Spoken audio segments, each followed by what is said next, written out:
जिनके हृदय में ये भोगों की भोगने की लालसा है, वो समता को समझ ही नहीं सकते। नहीं तो प्रभु ने कहा अगर समता का थोड़ा भी आरंभ कर लिया जाए तो आवागमन के चक्र को मिटा देगी। देखो, आप लोग कृपा पात्र जन हैं। समता का स्वरूप सहना है। एक स्वरूप की क्षमता होती है जिसमें इधर और इधर सब प्रभु ही है, ऐसा अनुभव होता है। पर यह स्वरूप की क्षमता का अनुभव करने के पहले अंतःकरण की क्षमता आवश्यक है। अंतःकरण की क्षमता होती है क्षमता। अंतःकरण की क्षमता होती क्षमता। क्षमता, हाँ, सहनशील, शांति, अव्यर्थ कालत्वम। जिसने नियम ले लिया है कि किसी भी तरह से मैं अपनी शांति भंग होने नहीं दूंगा, किसी बिना बाहरी सहयोग के। देखो, इसमें अगर बाहरी सहयोग लेने की आपने थोड़ी भी इच्छा की तो अनंत शाखाएं फूट पड़ेंगी। हमें इच्छा ही नहीं रखनी। हमारी सुरक्षा का भार और हमें अप्राप्ति की प्राप्ति कराने का भार हरि गुरु के ऊपर है। बिल्कुल विश्वास रखो, किसी अस्त्र में ताकत नहीं है कि आपके पांच भौतिक शरीर का भी भेदन छेदन कर सके, क्योंकि प्रभु हैं और अगर उनका विधान है तो किसी भी रक्षा कवच की ताकत नहीं कि बचा सके। बिल्कुल दृढ़ निश्चय कर लो। पर यह दृढ़ निश्चय भगवत कृपा से ही होगा, नहीं तो हम बातें जरूर करते हैं प्रभु के विश्वास की, पर हम विश्वास रखते हैं अस्त्र शस्त्रों में, विश्वास रखते हैं मित्रों में, अंगरक्षकों में। जब अजान बाहु अभेद भुज दंड मूल प्रभु के भुजाओं का भरोसा होगा तो फिर अन्य कोई भरोसा नहीं होगा। अन्य भरोसा हुआ तो बहुत सी शाखाएं हैं। बोलो, अन्य भरोसा में क्या विश्वास? ये अस्त्र चली जाएगा, यंत्र है, नहीं चला।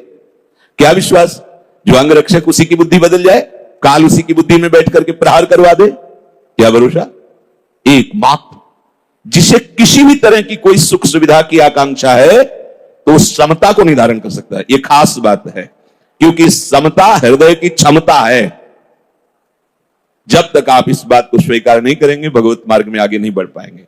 प्रायः लड़खड़ा के ही गिर जाते हैं, राग द्वेष में ही गिर जाते हैं। बहुत बड़ा जाल है। राग द्वेष दोनों खोइए तब खोजिए पद निर्वाण, महापुरुषों ने कहा है। प्रभु कह रहे हैं कि पहले तो तुम्हें सत्संग के द्वारा निश्चय करना होगा। ये तुम्हारी जो बहुत शाखाओं वाली बुद्धि है, इसका त्याग किए बिना निश्चय नहीं होता। हमारी जो बुद्धि बहुत शाखाओं में फैली हुई है, उसका कारण ढूंढना होगा। हमारा बहुत शाखाओं में भ्रमण करने का कारण है सुख। हम कहीं भी किसी भी व्यक्ति से, वस्तु से, स्थान से या कहीं, उसका कारण होता है सुख भोगना। ध्यान दीजिए, पूरी की पूरी जीवन इसी में व्यतीत हो जाता है, सुख की खोज। और इधर सुख है नहीं। दुखालयम भगवान ने बनाया और मोटी हेडिंग में लिख दिया, दुखालयम अशाश्वतम, ये नाशवान है और दुखमय है।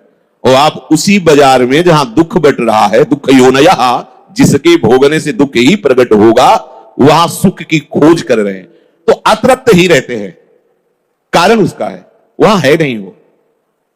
कीट पतंगे से लेकर बड़े बड़े सम्राट तक सब अभावग्रस्त हैं। ये महापुरुषों की अंतर्दृष्टि से देखा गया है। एक छोटे कीट से लेकर बहुत बड़े सम्राट के हृदय को देखा तो अभाव ही अभाव है, अतृप्ति ही अतृप्ति है। अपने को लगता है अगर इतना रुपया हो, इतनी वस्तु हो, ऐसा सुंदर रूप हो, ऐसा मकान, ऐसा जैसे हम कल्पना करते हैं, ऐसा ऐसा हो तो हम सुखी हो जाए। तो बहुत से लोग ऐसे जो तुम कामना कर रहे हो वो उनको सहज में प्राप्त है, तो वो निष्काम हो जाना चाहिए। पर वो उससे बड़ी कामना कर रहे हैं, उससे बड़ी कामना, वो उससे बड़ी कामना। समझो, ये बहुत शाखाओं को काटना होगा, नहीं भगवत मार्ग में आगे नहीं बढ़ पाएंगे।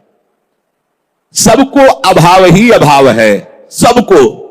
दुखालयम अशाश्वतम में जो सुख खोज रहे, सबको अभाव है, महापुरुषों ने देखा। कोई कितनी भी सांसारिक संपत्ति का या कितने ही उच्च पद का अधिकारी क्यों न हो जाए, वो अपनी स्थिति से कभी भी संतुष्ट नहीं हो सकता। सांसारिक संपत्ति और सांसारिक उन्नति आपके हृदय में अभाव ही पैदा करेगी। चाहे जितनी संपत्ति हो और चाहे जितना बड़ा पद हो, आपका हृदय में अभाव ही रहेगा। कोई न कोई वस्तु, कोई न कोई चाह, कोई बड़े बड़े देवताओं तक की यही दशा है। जहां अतृप्ति है, अभाव की वेदना है, चित्त अशांत है, चित्त चंचल है, वहां सुख की संभावना भी नहीं है। अशांतस्य कुतः सुखम, बहुत चंचल चित्त है, ये करूं कि ये करूं, ये भोगूं कि ये भोगूं, ऐसा हो जाता वैसा हो जाता, अशांत चित्त है। और हमारा शास्त्र कहता है अशांतस्य कुतः सुखम, जो अशांत है वो सुखी कैसे हो सकता है। ये अतृप्ति बढ़ती ही रहेगी, तब तक नहीं मिट सकती जब तक ऐसी वस्तु प्राप्त हो जाए जिसके प्राप्त होने के बाद कुछ प्राप्त करना बाकी नहीं रहता, जिसको जान लेने के बाद कुछ जानना बाकी नहीं रहता। यही शांतस्य है, यही सुख है, यही परमानंद है। प्रभु को पा लेने के बाद कुछ पाना बाकी नहीं रहता, और प्रभु को जान लेने के बाद कुछ जानना बाकी नहीं रहता। आप देखो, एक दिन चिंतन हो रहा था कि एक अंगूठी एक सोने की लर में बंटवारे में इधर से उधर हो गई तो भाई भाई के जान घातक हो जाते हैं, और वैराग्य की भावना मात्र आने से सब आभूषण ऐसे तिनके की तरह उतार कर छोड़ दिए, मुंडन करा लिया, रज लगा ली। तब विचार आता है कि देखो, प्रभु की अभी प्राप्ति नहीं हुई, प्राप्ति की तरफ कदम रखा, कैसी कैसी तृप्ति। अब मुझे ये सब नहीं चाहिए, ये जो मन भावे सो, हमें रज लगा ली,